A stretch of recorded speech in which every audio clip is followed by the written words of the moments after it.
Buenos días, bienvenidos al canal Aprendemos de Todo. En este video vamos a continuar con la parte número 2, el resumen de didáctica de Alicia Camilloni que he preparado cerrando todos los temas de su libro, ¿sí? El tema 3 vamos a ver, que dice el sujeto de educación, aprendizaje, desarrollo y subjetividad. Recuerden que no lo he separado por capítulo, lo he separado por temas, ¿sí? Para ir desarrollándolos en forma ordenada. Bien, ¿qué nos dice ella en estos temas? Dice, por un lado, analiza los procesos de aprendizaje desde una perspectiva constructivista, ¿sí? Acuérdense que cuando hablamos de constructivista estamos hablando del enfoque educativo constructivista, ¿sí? Analiza los procesos de aprendizaje desde una perspectiva constructivista. Otro tema a tener en cuenta, considera al estudiante como un sujeto activo que construye conocimientos a través de la interacción con el entorno, estudiantes y docentes. Acá vemos la perspectiva constructivista desarrollada, ¿sí? Considera desde la nueva visión de la didáctica, donde el estudiante es un sujeto activo y es el centro del proceso de enseñanza. Al estudiante. Considera al estudiante como un sujeto activo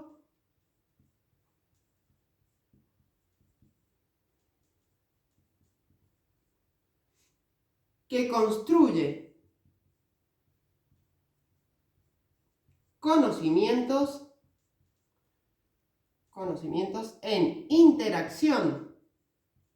Acá tenemos bases de la teoría de Piaget cuando dice interacción con el entorno o medio o objeto de conocimiento.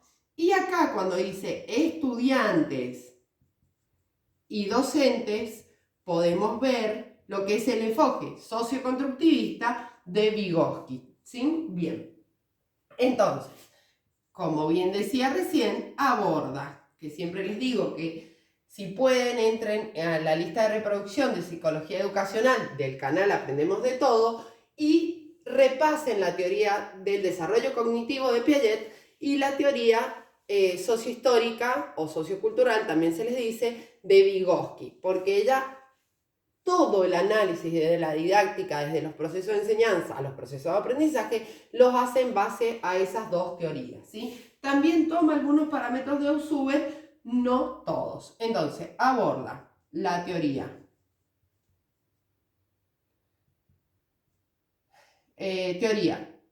del desarrollo cognitivo de Jean Piaget y la teoría socioconstructivista o sociohistórica, vamos a decir, de Vygotsky. Bien. Otro tema. Aborda el concepto de subjetividad, afirmando que la educación debe tener un objetivo, no solo la formación cognitiva, sino también la formación moral, emocional y social. Esto lo repite varias veces. El tema de la enseñanza no solo centrada en el conocimiento, sino de forma integral. Entonces, el concepto de subjetividad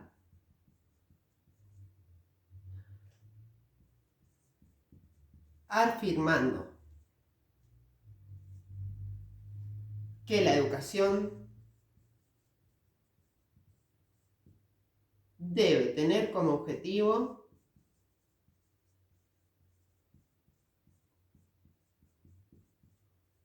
no solo, a ver si voy bien con el pizarrón, sí, no solo la formación cognitiva,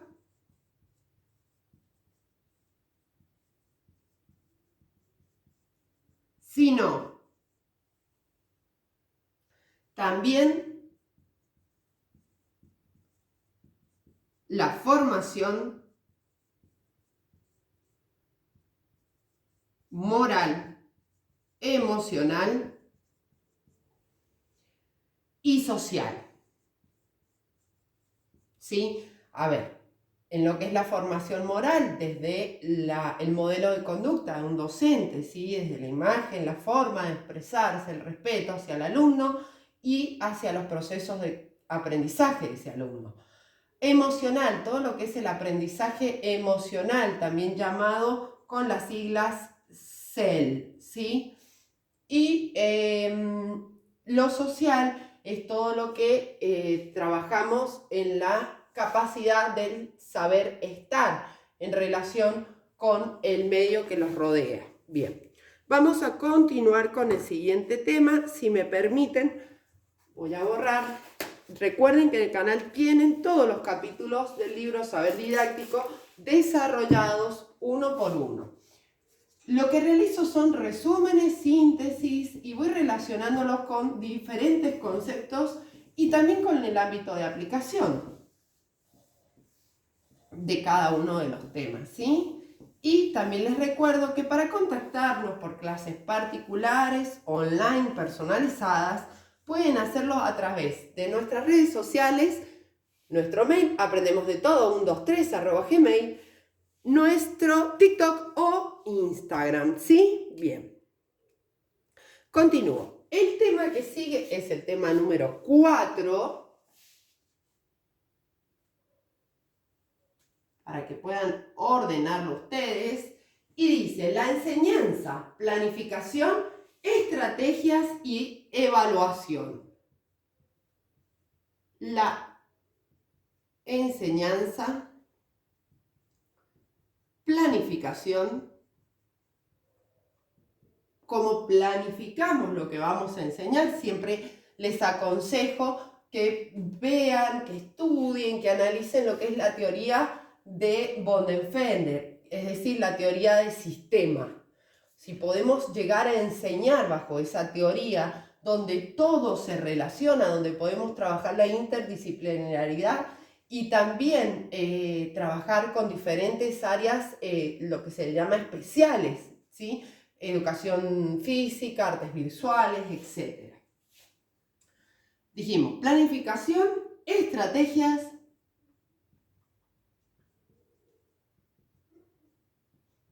y evaluación.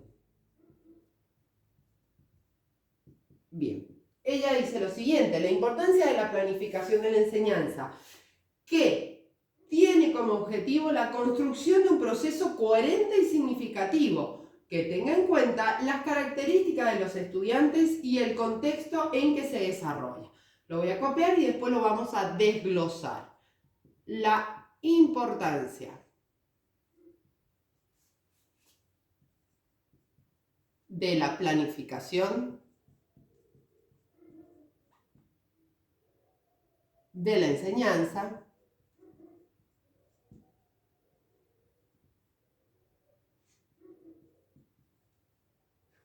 que tiene como objetivo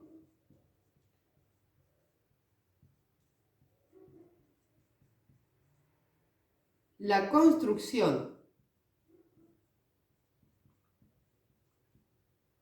de un proceso coherente y significativo, que tenga en cuenta las características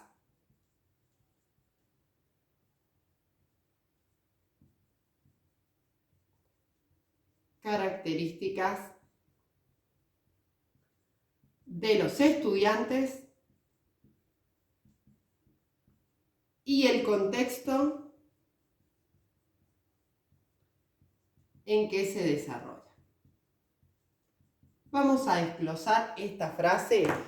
A ver, hablamos de una planificación con un objetivo de construcción. Es decir, que el alumno pueda interactuar con los objetos de conocimiento. Recuerden que tienen la teoría de Guy-Brousseau de situaciones didácticas, donde plantear desafíos, situaciones, problemas, va a generar más conocimiento, ¿sí? Cuando dice un proceso coherente y significativo, se está refiriendo coherente. Recuerden que habla la teoría de Vygotsky de lo que es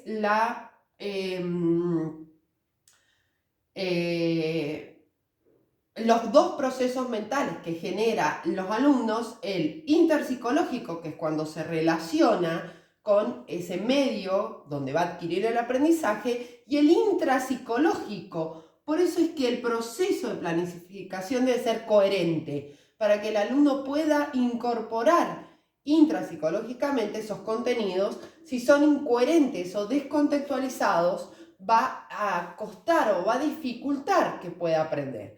Y cuando hablamos de significativo, es porque tenemos que tener en cuenta los aprendizajes previos que tienen los alumnos según la teoría del aprendizaje significativo de Ausubel, ¿sí? Para poder lograr esa conexión del conocimiento previo con el nuevo conocimiento. Por eso es que cuando nosotros planificamos, tenemos que hablar con la docente, dialogar con la docente del año anterior, porque tiene que tener desde lo simple a lo complejo los temas, una relación como una escalera, ¿no? Vamos trabajando primer ciclo, segundo ciclo, tercer ciclo, y así, de manera que se puedan ir relacionando, ¿bien? Y complejizando a su vez. No volvemos a repetir el mismo tema, sino que lo vamos profundizando. Bien, continuamos. Que tenga en cuenta las características de los estudiantes, no solamente los procesos de aprendizaje que genera el nivel cognitivo, sino las características culturales, por ejemplo, de nuestros alumnos y el contexto en que se desarrolla. Cuando hablamos de contexto, hablamos de las características sociales del alumno. Bien, continuamos. Dice: aborda diferentes estrategias de enseñanza para promover el aprendizaje significativo, la resolución de problemas, el trabajo colaborativo y la utilización de tecnologías educativas. Fíjense, esto, vamos a decir, son las nuevas estrategias. Aborda diferentes estrategias de enseñanza para promover el aprendizaje significativo. Entonces, dijimos, la resolución de problemas. Cuando me refiero a resolver problemas, no es solamente el concepto de problema que había antes. Pepe fue a comprar 2 caramelos, gastó 3 pesos y pagó con 5, ¿cuánto le dieron de vuelta? No, estamos hablando de los desafíos cognitivos para promover un aprendizaje. Por ejemplo, puedo decirle al alumno cuánto es la mitad de un sexto, ¿sí? El alumno, como ya tiene conocimientos previos sobre las reglas de numeración de los números naturales, va a contestar inmediatamente que la mitad es un tercio. Sin embargo, la mitad de un sexto no es un tercio, es un doceavos. Entonces, eso es un desafío para plantear. No hace falta que esté contextualizado en una narración de situación problema. ¿Me explico? Bien, a eso se refiere la teoría de Guy-Brousseau de situaciones didácticas. Bien, trabajo colaborativo.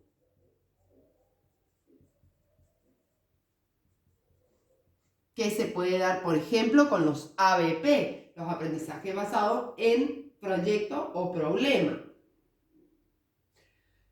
Utilización de tecnologías.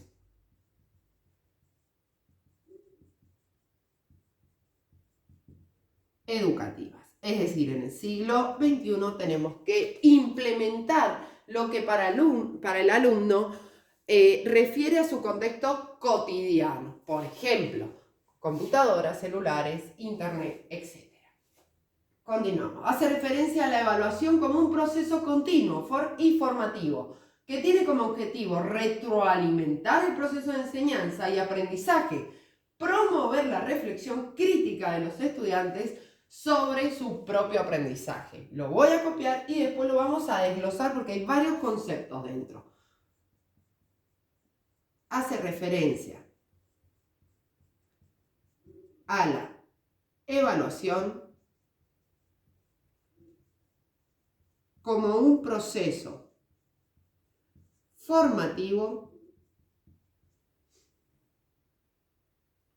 y continuo, que tiene como objetivo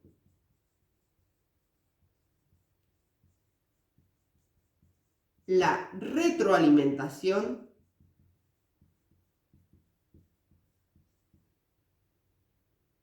del proceso de enseñanza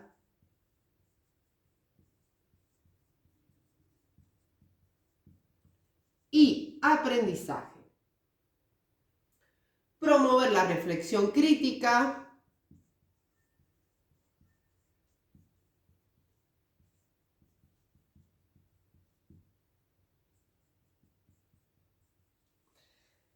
de los estudiantes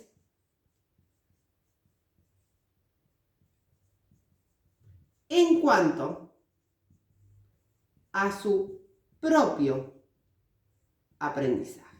Bien, cuando hablamos de retroalimentación, ¿sí? En base al proceso de enseñanza, es cuando el docente se enfoca en decir, bueno, implementé esta estrategia, por ejemplo, el trabajo colaborativo, y no funcionó en diferentes grupos, o funcionó bien en este grupo y en este no. Entonces, poder de una mirada crítica decir, esto funciona, esto no, o tiene estas debilidades y estas fortalezas, lo puedo aplicar acá, en esta área, en aquella no me va a funcionar, etc.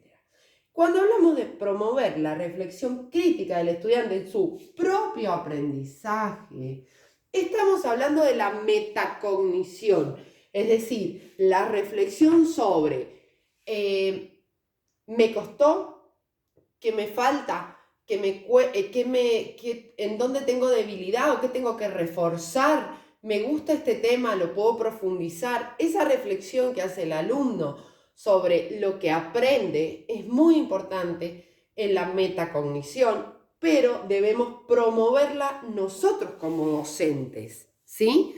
Bien, vamos a dar por finalizado el tema 4. En el próximo video voy a continuar con si me da un segundo se lo leo, el tema 5, que es el saber didáctico, construcción y articulación de saberes. Si te gustó el video, regálame un me gusta, suscríbete y no te olvides de compartir. Si quieres contactarnos o dejarnos algún material que te interese, puedes hacerlo a través de nuestras redes sociales. Nuestro mail, aprendemosdetodo123@gmail.com, nuestros TikTok y Instagram. Muchísimas gracias.